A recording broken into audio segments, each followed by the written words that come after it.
Yeah, so I'm DJ Acevedo.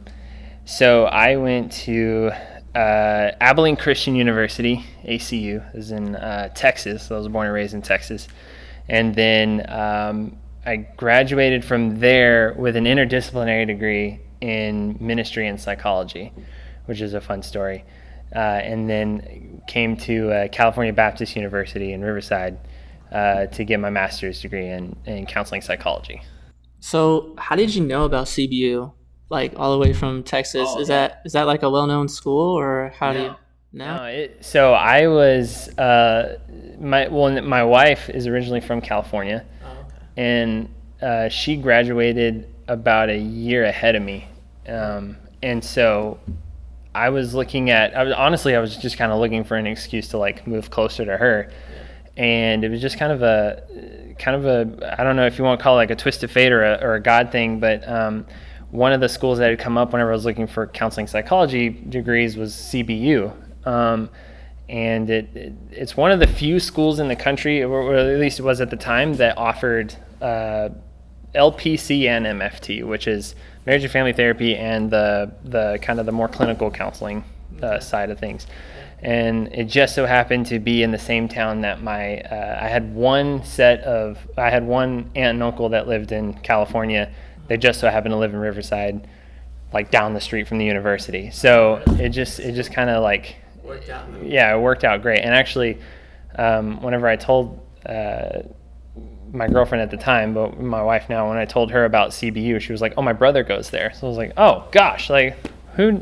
Small world." So Yeah, it was almost like destined. yeah, For you yeah, to be yeah, out there. That's yeah. cool. The degree that you got at ACU. Why did you choose that major? Yeah, so my first major, I guess, was I went there specifically for youth ministry. I was like Like sold. becoming a pastor? Yeah, I was aiming at being a youth pastor, and that was what I was wanting to do. I was convinced that was going to be my stretch there.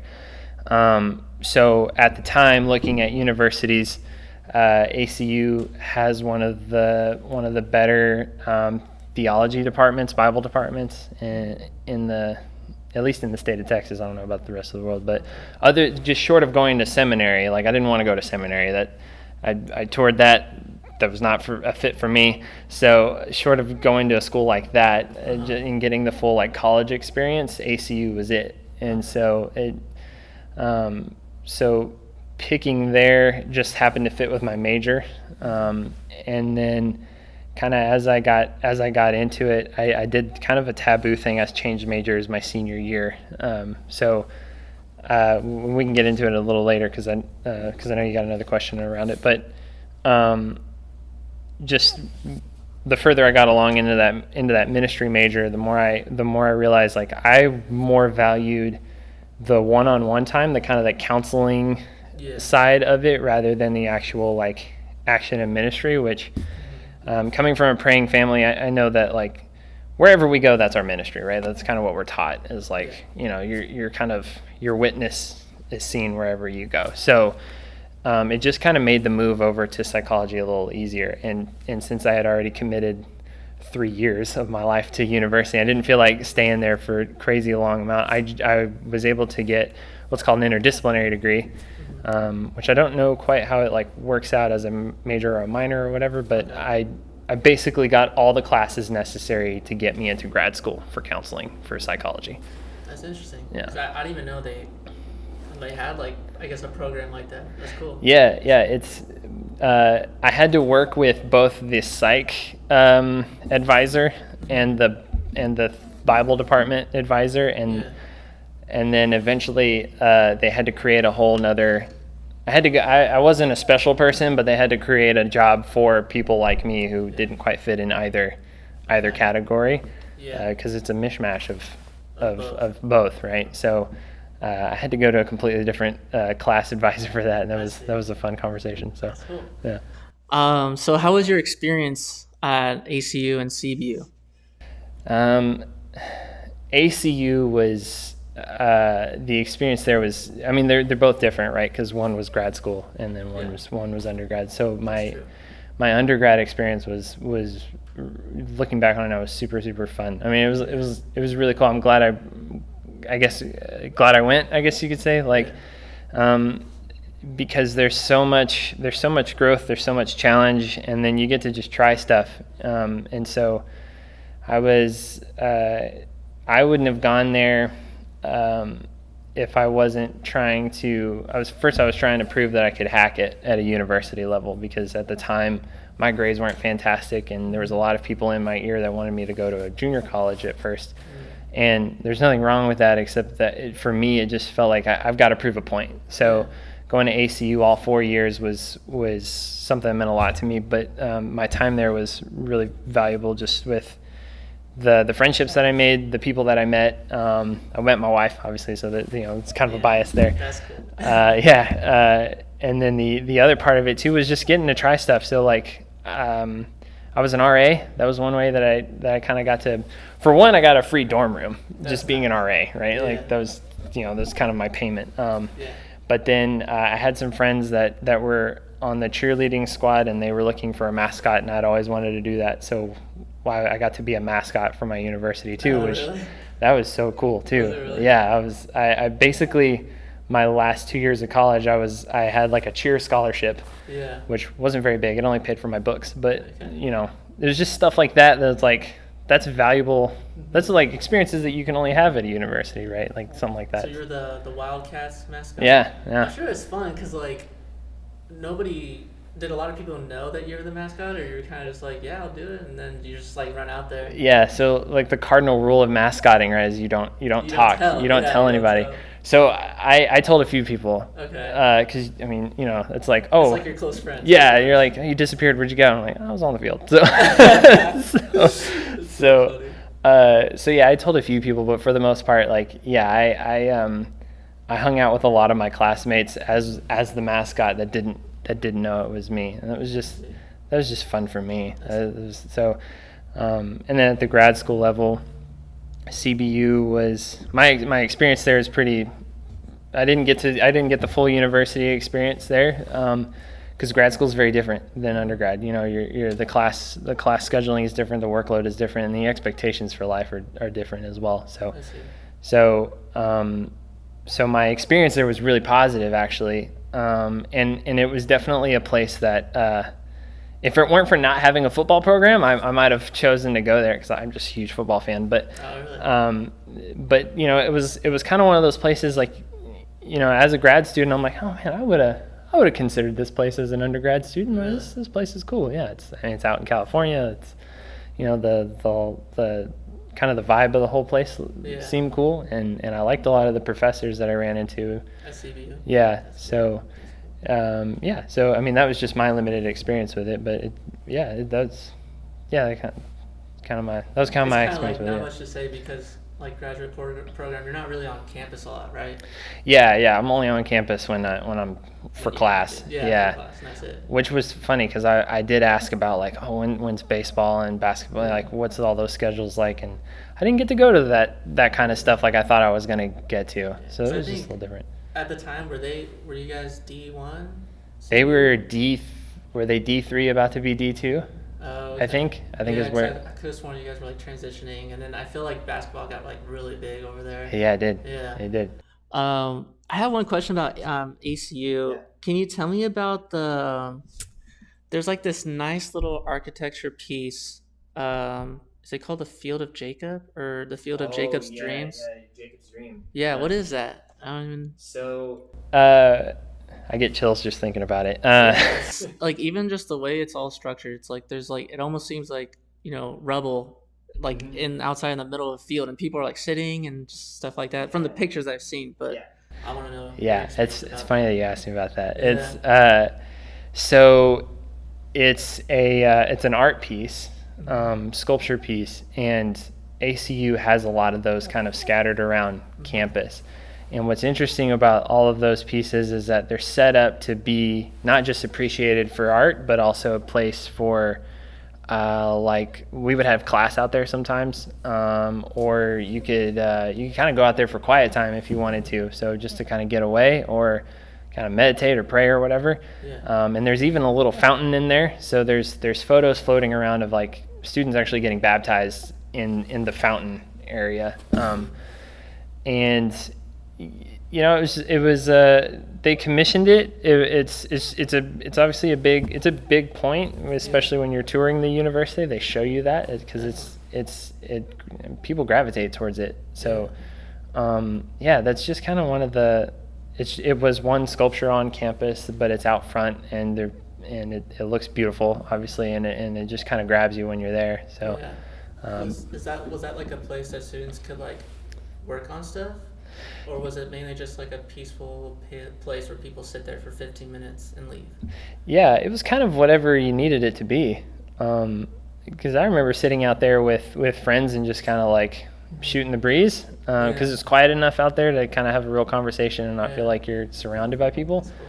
But then also having class out there, and there's enough of those rocks that are just kind of sitting there where everybody can kind of sit, and it feels more like I don't know, Aristotle-y, where you're just like, I think that's why I like the look of it. Yeah. Before I go into my next question, was it like kind of strict at these schools in terms of like you have to go to mass, or you can't really do extracurricular activities outside of school? ACU is funny. So ACU's roots are in the Church of Christ. Okay. And the Church of Christ, at least in Texas, they're very strict about no instruments, very strict about no dancing. And it being a private university, girls and guys couldn't go into each other's dorms. Okay. Which my sister, in contrast, went to Texas A&M. They were all up in each other's dorms all the time, which whenever I went and visited, I was like, are you serious right now? Like, isn't it past your curfew? Like, we had a curfew too. I remember that. Like, we had, it was midnight during the week, and then like 1 or 2 a.m. on the weekend. It was wild. Like, looking back at it now, I was like, that's so weird. But it was, it wasn't. So yeah, in that regard, it was strict. And then we did have chapel. So you had a certain amount of chapel credits you had to get every semester, and then they were serious about that. And to this day, they don't back down off of that, which is actually one thing that I appreciated about that is that you had so many opportunities to go to chapel or go to forums or whatever, and it was part of the deal of going there. And if you didn't get enough credits, you were on probation. So it was like you couldn't run for student office, or you couldn't do intramural sports or something like that. So really? Yeah, it's kind of. That's when it gets serious. Yeah, it was serious, but I mean, I don't know. It was kind of cool just because also people are there very passionate, and so you're singing and it's all a cappella, and so that was beautiful. I didn't know what that was whenever. I had heard of acapella, but but never like seen it live. Or never participated in it. So that was something different. That's cool. And then what's funny about my time there was I was present for two kind of groundbreaking things. One was I helped start the first instrumental chapel. So like we did worship with instruments. Really? And that didn't like bother as many people as we thought it would, because even now I think like less than 50% of the students that are there are like have a Church of Christ background. So we have like Baptist and Catholic and Jewish faith. There's a lot of different faiths present on that So on that campus. Just one faith. Right. Yeah. Okay. Which made me feel more at home, right? Because you're not trying to learn a new. I didn't grow up in the Church of Christ church, so I'm not trying to. I didn't feel alone trying to learn a whole different system. But then the other thing about it too was. You were not allowed to. The school did not host dances. Dancing, very no. My senior year, we started hosting dances on campus, and they lost donors over it. Like, they lost alumni money over it. Like, people were like, "Yo, we are praying for their souls." Like, it was crazy. Like, what kind of dancing are you? Just dances, just like a school dance. We didn't have that. But when they finally pushed it forward and the school started letting, like, all right, we can have school-sponsored events that have dancing, the university actually hosted a dance party. Oh, no way. So there was, like, this crazy, like, I won't say it was like a club atmosphere, but it was like somebody's 16th birthday party, and we're just all, like, just dancing the whole day. Yeah, it's just dancing. So. Wow, just the fact that you guys could dance, that's cool. Yeah. That's cool. Do you know if they still do that now? Or I think they do. Okay. I think they do. And I mean, they've a lot of that was... obviously like them kind of what is tradition versus what is actually like, what's holding us back from scripture or whatever, but or what is, what did we get wrong in our interpretation of some of that stuff. And then some of that also is just, hey, this is a university and ultimately we've got to have students in here, and we can't, some of this stuff is it holds us back a little bit from having students be here. So I see. So yeah, that was ACU. For CBU, I didn't as a grad student, I didn't have to go to chapel or anything. I didn't have to. I just had to go to class. I wasn't expected to do anything else. Yeah. So. How do you cope with your sessions? Like, how do you keep yourself sane? I think this will be good advice for people who work in, I don't know, like hard jobs like yours where you're working with people and it could be kind of like mentally and physically like exhausting. How do you help them not like bring it home? Yeah, that's a really good question. First of all, you're not good at that out of the gate. Like, you don't start out being able to do that very well at all. And a matter of fact, here too, at my associate, or at my job where I'm an associate therapist, we even tell our trainees that we just hire on, like, take it slow. Like, don't fill your schedule up with 20 people. Like, ease into it, because there's two ways of looking at it. Either like you're kind of like, it's like working out a muscle, or you're building up tolerance to kind of the workload, but like the weight of the stories that you're hearing. So to cope with it, I do a couple of things. One, I kind of try to put all of this stuff in a box and just kind of put that box away, because I can't do anything about it outside of here, right? Like I can kind of reflect on my sessions, or I can kind of think about questions to ask next time. But for the most part, like, I have my hour, and after that hour, it's not my life, And so there's some letting go that you have to naturally do anyway, just because an empathetic person will kind of hang on to it and try to like be a helper and try to take on their problem with them, and so that's not always healthy. So I try to box it up and just say, I've worked it. I did as much as I could today with that, and we'll deal with it. Just kind of put it in a box, put it away. The other thing is, sometimes that can't always be avoided. Sometimes it does. That stuff does kind of bounce around in your head for a little while. And so I'm a really big proponent of like self-care outside of the workplace, in that like doing something that's totally different from that. So all through grad school, a friend of mine and I would shoot music videos. So that was one way that I would kind of cope with just the school workload, but then also like school and seeing people. That was, I'd do something completely different that was just for me. Or like on the drive home now, sports radio is my thing. So like I try to tune into something that's not relevant to anything that I just did at all, and it's not that I'm trying to disregard it or ignore it or not deal with it because I can't, but it's more about just as soon as I get home, I need to be present with the people that are home. And so and so you have to have that intentionality, but also like on a full day, maybe you hear a heavy story and then a heavier story and then a light story, and like you deal with clients that are all over the map in terms of what their stuff is. And you have to be able to compartmentalize some of that to be able to be present with your next client, because I can't be crying. I can't spend 1 hour crying with one client and then still trying to recover from that in my next session, because they need me in there at that moment. So yeah, I mean, I'll definitely still cry, but like trying to like, all right, compose myself. Yeah, compose myself a little bit, and like, all right, do the next one. That's crazy. Because like, I'm sure you guys hear like worse stuff than just me with my friend or family, and then like even when they tell me something heavy, I'm kind of like, oof, like I need to tell someone about this. Do you have like, do therapists talk to other therapists like in a session of like things that has happened with work and stuff like that? Okay. You can't hold it all on your own. So here we do like I definitely talk to my colleagues about like, oh man, like I got to tell somebody about this because this is bananas, or I go to my own therapist, right, and go like, this hit me weird. Why does this still bother me 2 days after it happened?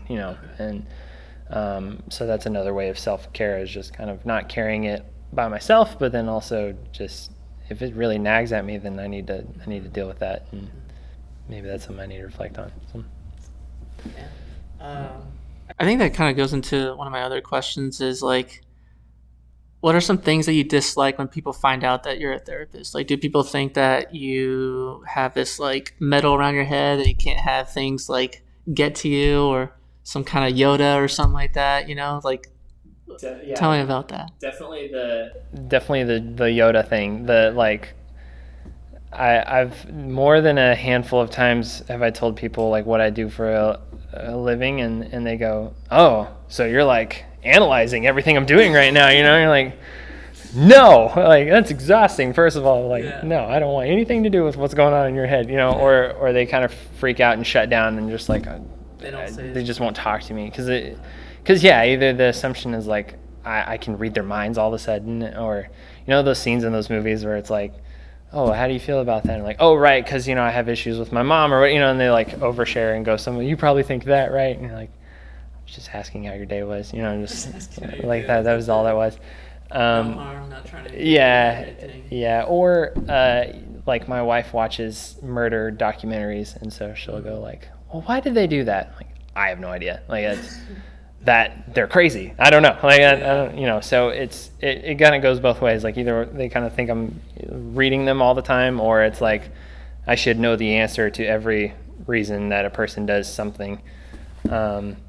Which now I've kind of tried to cope with that. I've tried to turn it on its head. Like, oh, okay. Like, if somebody, like my cousin's boyfriend or something, might freak out about like me being a therapist. Like, oh, why does that bother you so much? Now I'm analyzing you, like, just for my own amusement. But you don't do that all the time. But like, I don't want to turn on my therapy brain outside of therapy. It's just tiring. Yeah, so. I'm sure you want to like not think about anything around that. Yeah. Okay. Maybe that's good to know for people who have therapist friends, and that's cool. Because I didn't know that.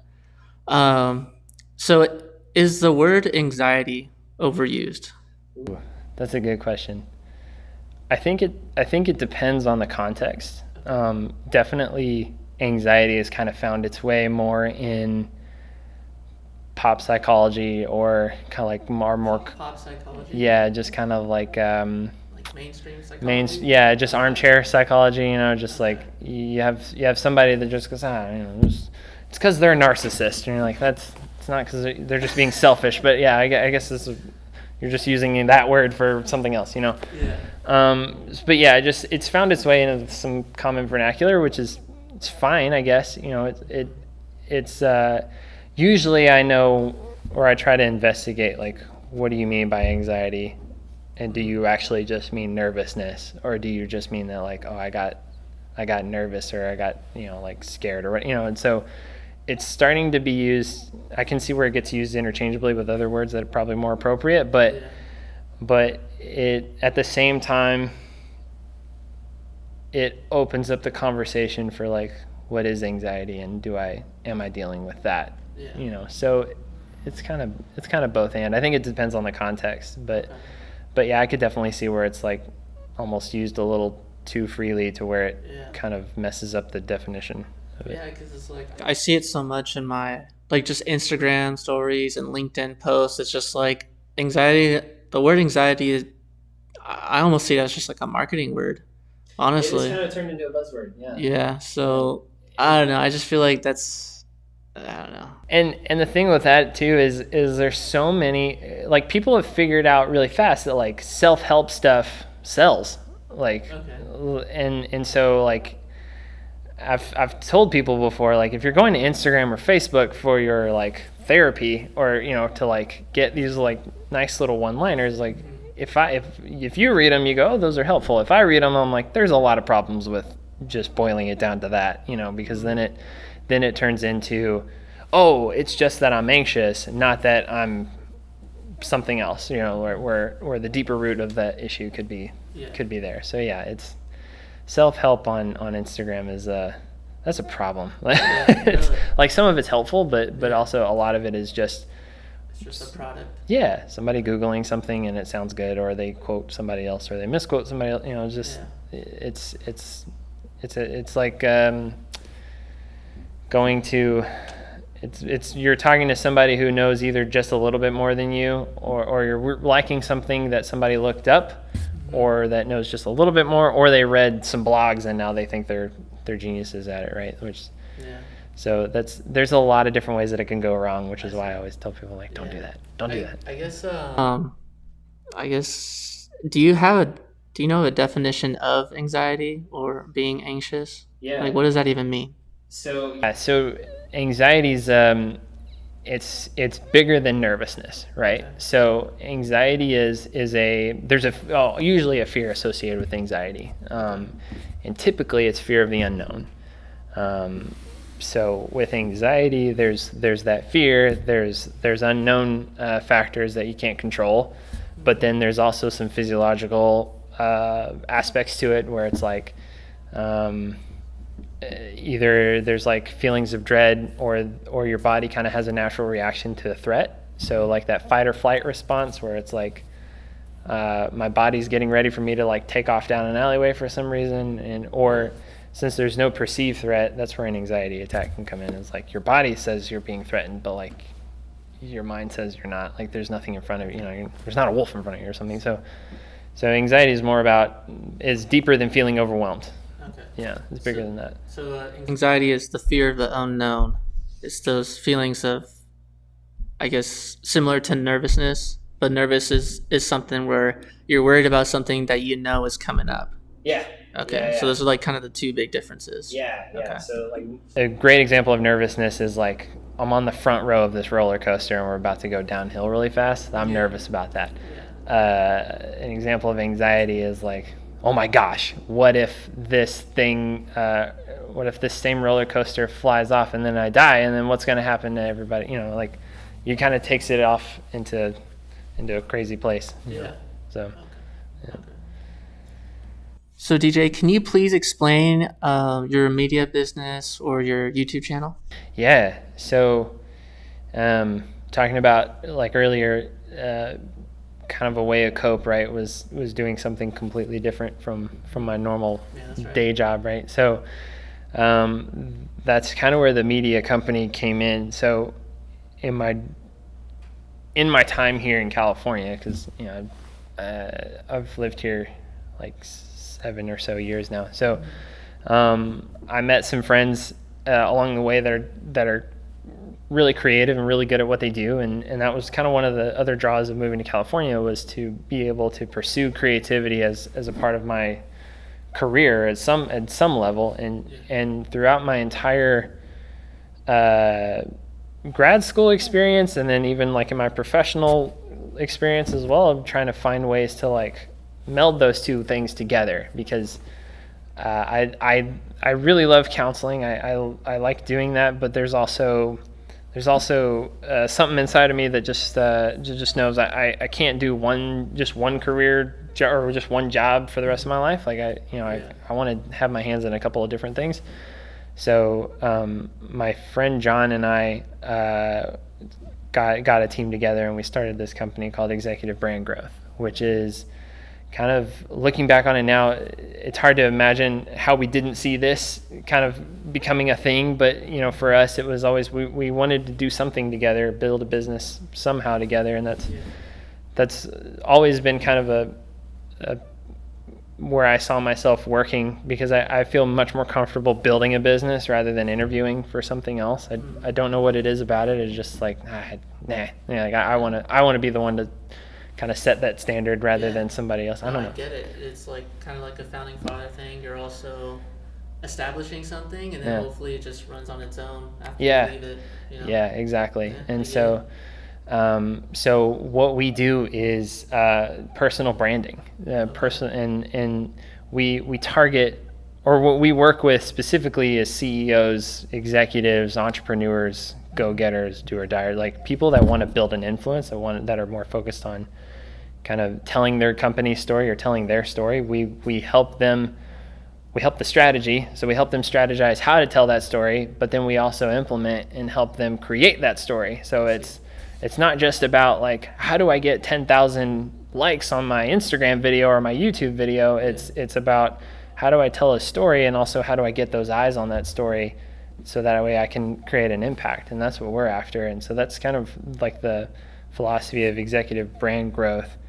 And we do that through, we're just naturally creatives. So we do that through, creating content ourselves. We have that passion, and that's where those YouTube channels have come in, is me. Some of it is me trying to figure out how do I do that myself.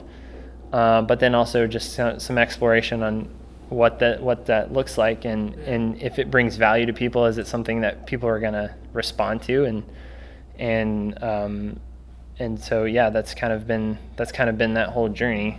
Is now we've found something that people resonate with and want to see and want to be a part of. That's exciting, man. Yeah. That's exciting. And then this last question is kind of like one of the most important questions about just like my podcast or my YouTube channel. Was going to ACU and CBU worth it? So there's a couple different ways to parse that. Short answer, yes. Okay. But to kind of dive into it just a little bit more, what I see myself doing now, as opposed to what I saw myself doing as an 18-year-old, what I more reflect on is not necessarily which school would have been more worth it to go to, but kind of what I wrestle more with, like what major I would have chosen. Okay. Because a lot of where I've had to make some peace with myself is like, well, I spent all this time and money, and first I thought I was going to do ministry, and now I'm going to do psychology, and now I'm also looking at like business building and entrepreneurship. So like, where does all those things fit together somehow? But how? So it's kind of in this space, especially the way that high school sets you up for college. It tells you like you pick a major, and then that's what you're going to do for the rest of your life. When I think I read a statistic one time that was like 80% of the people that graduate with their major end up in another industry that's completely different from what they went to school for, right? Which 100%. Just goes to show you that like 28-year-old you has a different set of priorities than 18-year-old you, and 30-year-old you has a different set of priorities than 20-year-old you, right? And life just kind of has its own direction that you kind of say yes to opportunities and no to others, and you end up in a place, and you eventually figure out where you're at, right? So in that, those universities helped me find my way. Yes, very much worth it. In that, what I'm ultimately going to end up doing, I'm building from the ground up, and so did I need a college degree for that? Not necessarily. And there's a ton of examples of people who didn't go to college and turned out just fine, and there's a lot of examples of people who didn't go to college and didn't. And so I think for me, at the end of the day, I value the education that I got and the growth personally that I gained from that, and also just the assurance that like if the internet shut down tomorrow, I still have a job. Yeah, that's true. And so yeah, I mean, ultimately, yeah, I think it was very worth it, and I valued my experiences, but also I do sometimes wonder, and I think this is okay, to wonder kind of what would life have been like had I gone to a different university. There was things about ACU and CBU that I valued or that fit what I was looking for better than, say, a USC or a Texas A&M. So yeah, it all comes down to, I think when you're asking yourself what college is worth it, I think you just kind of have to look at what do you value and what do you want to get out of your experience, because you're going to get a college experience, but it all comes down to what do you value about your college experience and where do you think is going to fit that. So yeah. Wow, well said, DJ. Thanks, I man. appreciate it. Dang, I think that's something that a lot of people need to hear. Whether they're going to get their masters, bachelors, especially kids from high school, which I hope will see this and kind of recognize like maybe I should start growing up and like thinking like, what do I value the most? So rather than what career, what route you should take, right, what do you value? So that's perfect, man. I appreciate it. Well, DJ, thank you for doing this interview with me, man. Dude, thank you. Well done. This is an honor. I appreciate it. Cool, man. I appreciate it. Well done. Yeah. Awesome. Well, that's it. That's it. That's it. We're done. Yeah. I'm done being interviewed. Did I just suck? You're not suck. You're not suck.